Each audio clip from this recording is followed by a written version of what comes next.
I would say that wasted potential is the worst waste in my opinion. I mean, how do you even begin to calculate the loss that wasted potential creates? Welcome to the Flipstoration Podcast, where we talk shop, discuss business, and share our stories. Whether you are brand new to flipping furniture as a side hustle, a seasoned professional furniture restorer, or simply someone who loves podcasts, there's room for you at our table. Welcome to the Flipstoration Podcast. Well, guys, this is Gary over at the Flipstoration Podcast, and I just wanted to talk to you about something today that we actually touched on last season on one episode of the podcast, and I want to kind of revisit that a little bit today, and that's talking about kind of the principles of lean, specifically the wastes of lean is what I want to talk about today, because these can really be transformational in your life, for one, but also your business, specifically your furniture flipping or restoration business. So I wanted to kind of go over these and just kind of do a refresh, but also go a little bit deeper into sort of the principles, the wastes, and all of that, and then also some of my own thoughts on it. I'll share those as well. So first of all, I wanted to say what the kind of the 8 official wastes of lean are. Now, this is usually applied to manufacturing, not so much craft, but more so manufacturing. So mass production, things like that. The 8 wastes, as they're listed for manufacturing, are over or under production. That's 1. Waiting, unnecessary transportation, over or under processing, excess inventory, unnecessary motion, defects, and unused creativity of team members. So those are the 8 wastes of lean. But in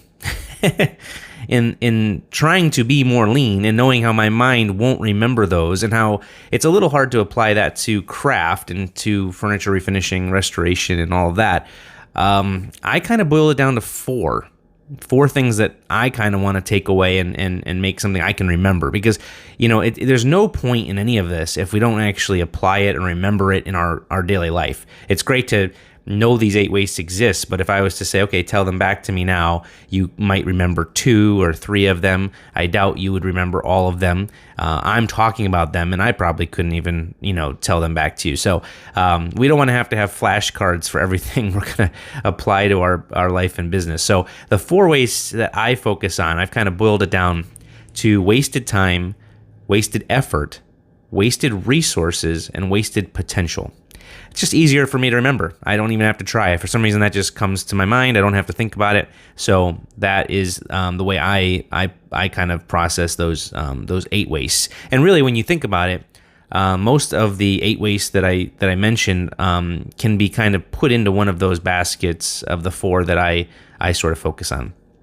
So I want to talk about, just the basics of this. And obviously, they're a little bit self-explanatory. When you read them, or you say them to yourself, you kind of understand what it is. It's pretty basic stuff. But just let's talk about it. So first of all is wasted time. Wasted time.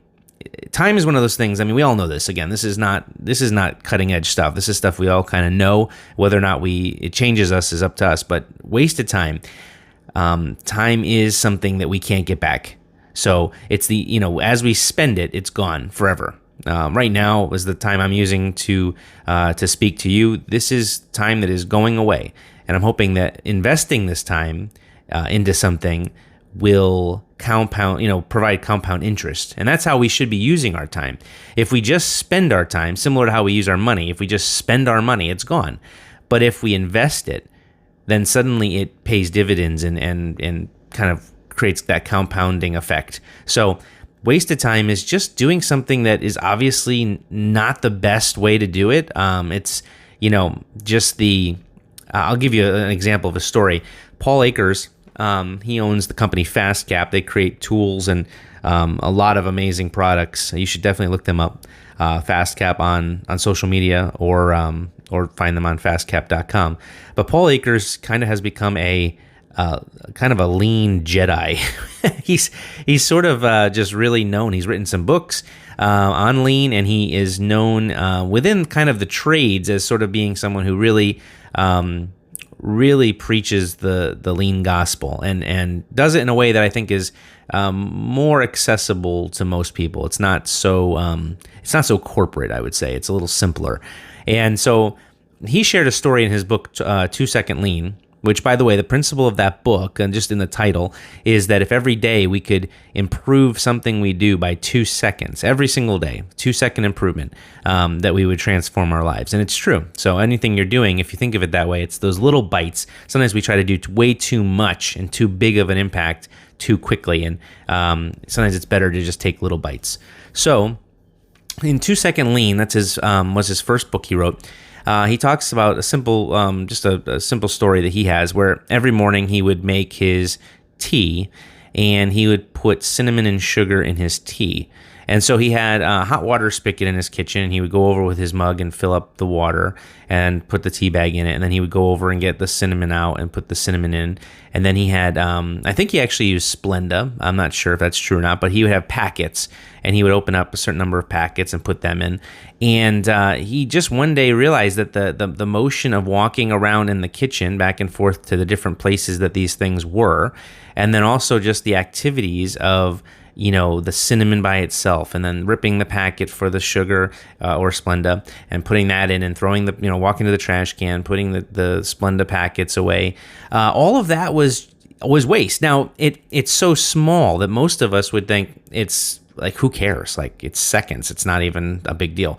But the way his brain thinks and the way that a lean thinker thinks is just calculated. Well, what is this really costing me every year? And so he just did the math. He kind of timed himself and decided to sort of do an experiment. And ultimately just realized, I can't remember the numbers, but it was like miles of walking a year. It was a crazy number. I can't remember what it was, but it was a lot when you added up all the steps that he was taking. Also, just the time was quite a bit. And again, I don't have those numbers in front of me, but it was just enough to say, for Paul to say to himself, like, let me change this.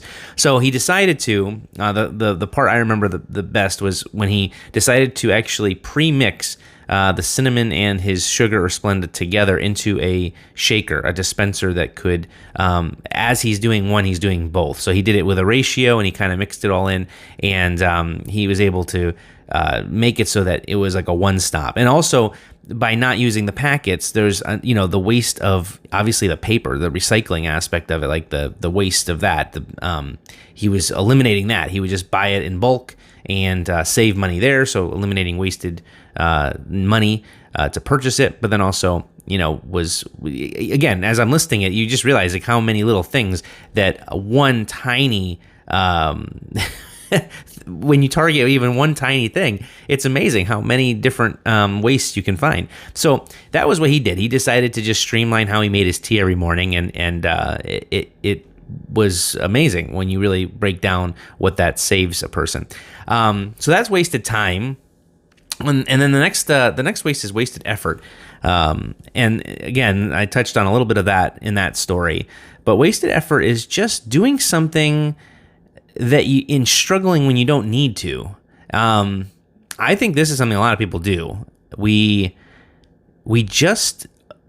almost like we know we're not doing it the best way, but it's just the way we want to do it. I don't know. It's funny. It's like this. Oh, sometimes it's pride. Like, it's almost like, this is how I've always done it. I'm not going to change. And so you just sort of stay, I think of, craftspeople sometimes when they are used to doing something by hand, and now technology has allowed them to, streamline some of what they do, but they don't want to because they feel as though it might be, selling their soul, like letting go of it. So they continue to do it a harder way, which just requires more effort, which I can respect some of that. There's a balance to this in life. You're balancing a few different principles. So obviously, if you're someone who is proud to handcraft things, that would probably, be more valuable to you than, shaving some time off and making it easier. So you have to kind of filter it through all your different filters and see what comes out for you. But in wasted effort, it's just sort of, when we're doing things and we know we could do it a different way that would be less strenuous and easier in some form. But sometimes we choose to either not look for that solution, or we know it exists and we know what it is, but we choose not to apply it. So wasted effort. Wasted resources. Now, this is one that you can kind of go a bunch of different directions with. Obviously, there's kind of the eco-friendly, side of things. We just waste a lot of stuff, that we consume a lot, and so we buy things and throw them out, and we, those are resources that we're sort of wasting when we could, potentially hand it down to other people, give it away, do something with it, recycle it somehow. There's that, but there's also wasted resources in the terms of our money. We are given, we earn our money every day when we're working and we're doing what we do, and sometimes we waste that. There's different ways to invest it and use it. Now, again, when you really unpack these things, some people would say that if you're not investing it into, whether it's growing your own business or investing in stocks or doing things like that you're wasting your money. Like, they're thinking of it from like growing your money. Other people, like myself, a lot of times, this is kind of more how I'm geared, is that I feel like when you're using your money just for yourself, that you're wasting your resources, that we are supposed to be helping others and using our resources to make our world better. So when we see someone in need, being able to help their need with our resources. If we have wasted them along the way and we don't have them when someone comes along and even if we want to help them, we can't. That's a sad feeling. It's a sad feeling when you really do want to step in and help, but you can't. So wasted resources, this is one we have to be very careful of. When we're given $1, as a kid, hopefully I was never taught this too much. I know some parents are really good about teaching how to manage the money even at a young age with children. That I wasn't really taught that at a young age. It's something I had to learn as time went on.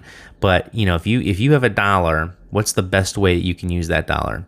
Can you invest it? Can you put off a momentary feeling, a good feeling now? Don't buy that thing that will just give you that hit of adrenaline or that positivity, that little lift. But what if you invest it? What if you could turn that dollar into $2 or $3, and suddenly you're growing your resources instead of wasting them? So that's kind of the wasted resources. And again, there's a lot you could sit and talk a long time about any one of these. But this is just a quick overview. And then the last one is wasted potential. And I really do think that this is the worst of the wastes, in my opinion. I think that when a person misses the potential they have within them and doesn't tap into that, it is like knowing that you're on a gold mine, but you just decide not to dig. You're like, nope, not going to dig. Or in some cases, you are sitting on a gold mine and someone will not permit you to dig. Maybe it's not totally your land. So in a sense, when you're working for an employer, if you see a ton of potential that you could, go after within that company or that business, and the employer says, no, you're not allowed to do that. As much as you wish you could, you're not able to dig. So that gold just stays there. And that is, let's flip this. If you are the employer and you're doing that to your people, that's a shame. And you're not only hurting them, you're hurting yourself. Because inside all of us, there is a ton of potential. And unfortunately, some of us are never told that, are never shown that. So we live our whole life and we feel like we're not worth anything. That we have nothing to give, that we are just a worker bee in the whole scheme of things, and that's it. And that's just so far from the truth. Most of the time, if you give any person an opportunity to thrive in their own way, that's the problem, is you can't make them be another version of you. You can't tell them how to thrive. They have to be able to be given the space to develop into them, into who they are. You have to give them that space, and that takes patience. It takes a little bit of letting go, especially if you're the owner of a business, because that means people might make mistakes. So it's important that you allow your people to feel like, you need to make a culture that they feel like they can come to you with their ideas, with their creativity, all of those things, that you would at least receive it. I used to joke with my employees that there was no such thing as a bad idea. There were just some ideas we were never going to use. And they knew I was kidding. I didn't say it like a jerk. But it was this sense of like, no, there's no bad ideas. Like, come to me. I may have already tried that idea. I may know for somehow that idea will not work, just because of other experiences, whatever it may be. Or I may never have thought of it. And sometimes a person can come, even someone who's really fresh and new to it, someone who doesn't have a ton of experience, with a different set of eyes and a different mind, can say, I have a thought.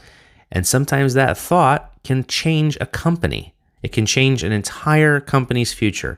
And that's why when we waste the potential, it is tragic.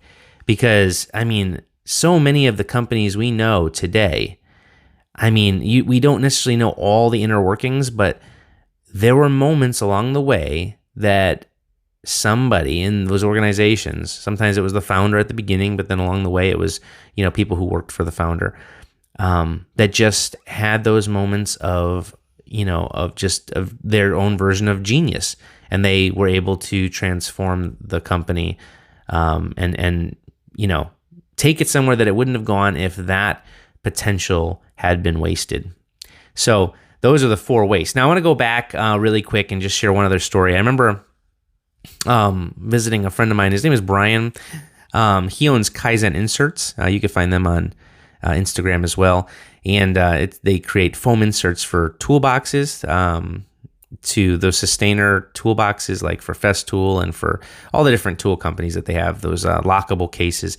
And pretty much they create these foam inserts so that you can trace your tools, cut out spots for them, and make a place for every tool so that you could stay organized. Prior to doing this, before doing the inserts, he was doing custom cabinetry and millwork. And I remember one time, many years ago, decades ago, going into his large shop. He had a large shop at the time. And I went and I just saw this rack of routers. And I remember my dad was with me, and he was like, Brian, why do you have so many routers? And Brian's response was, well, I have a lot of bits. And I didn't understand at first what he meant. But then I think he explained it, or later I thought about it, I forget, but I realized what he meant. The time to switch between bits in routers for a craftsperson, for someone who uses routers every single day and needs to switch between the different bits, the amount of time to switch back and forth, when you add that up, it is hours and hours and hours of time. And when you add up how much that is over a year, it makes sense. I know this is going to be totally foreign to some of you, but it makes sense to have a router for each bit, or at least all of the bits that you use often. Because then when you're in the middle of a project, you run over, you grab the router that's got the bit that you need, and you keep going. You're not stalled. You're not going, oh, I need that bit. And now you have to, get the little wrench thing out and get the bit out and put the new one in and adjust it. It's all ready to go. And especially if you're doing something over and over again, you can adjust, the right height. You get everything exactly dialed in so that when you need it, boom, you grab it and go. That is how lean thinks. That's a lean principle in work right there. If you think typically, you would just have your box of bits and one router, because routers are pricey, and you would say, I'm just going to switch it when I need it. That makes more sense. So that's just an example, again, of lean in at work. The last thing I would just say is, for anyone who's a creative person out there, and a lot of you are, because you're flipping furniture and you are a creative person, you might think of lean with a sour sort of taste, especially if you came out of like corporate America and maybe you during COVID or something, you switched gears. Now you're doing furniture flipping at home or whatever. I know some of you have that story. But you think lean like corporate, and it's just like, like that is not me. That is not how I am. No way. I'm a creative person. I'm not going to let these, all these systems and things get in my way. And I want to reverse that and flip your thinking a little bit on that, because my brain did think that way. I'm a creative person. So I had a hard time like taking this structure, these principles, and letting them start to dictate things for me. And it was difficult at first. I felt like it was almost going to snuff my creativity somewhat. And then I realized that in craft, so it's different than manufacturing, because craft, you're not really reproducing something over and over again, but you are doing the same processes over and over again. Like you are doing the stripping of furniture, the repairing of furniture. You're doing the sanding, and there's repetition. It's just each project is different. So there's not repetition in the item, it's repetition in the process. And I realized that the more I applied lean to my studio, my space, to be organized, to have things where they belonged, to know where everything was when I needed it, to have it just be ready, it made my creativity flourish, because it was just it just got out of the way. And sometimes our lack of structure and our lack of organization can actually really hurt our creativity. When you're in that zone, I know if you're a creative, you know what I mean. You get in that zone and you are just in it, and like you don't want anyone around you to say a word, because if you pop out of that zone, you're like, it's so discouraging. You just hit that sweet spot. Runners have it too, and they're running and they just kind of hit a sweet spot, and they don't even, it's like they're just floating. I feel like sometimes we do it to ourselves, because prior to starting a project, we don't put the tools away, we don't get organized, we don't get ready, we don't prepare. But even bigger than that, like we don't create an atmosphere that is conducive to actually doing the work smoothly. We have tons of bottlenecks that we struggle with as we're trying to do this creative work. And so our brain has to keep shifting from, it's creative mode, it's thinking about the project, and then, but also now like, where's my screwdriver? I need my screwdriver. Where is it? That's frustrating, because now you're derailed for 5 minutes looking for a screwdriver, and then you got to come back and restart and say, okay, where was I? What was I doing? That's frustrating. So I would encourage you guys to think about lean as kind of a catalyst to promote creativity, not a barrier, not a wall that keeps you from creativity, but one that actually propels you into it and helps it to even thrive more. So that, in a nutshell, is kind of my 4 wastes taken from the original 8 wastes of lean.